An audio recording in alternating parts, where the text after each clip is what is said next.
লা সালাতা লিমান লাম ইয়াকরা বিফাতিহাতিল কিতাব, যেই সালাতে সূরা ফাতিহা নেই সেই সালাত গ্রহণযোগ্য নয়। যেই সালাতে সূরা ফাতিহা নেই সেই সালাত গ্রহণযোগ্য নয়।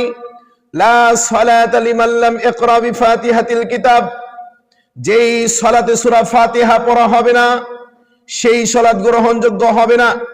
এই সালাত ফরজ সালাত হতে পারে, এই সালাত নফল সালাত হতে পারে, জানাজার সালাত হতে পারে, ঈদের সালাত হতে পারে।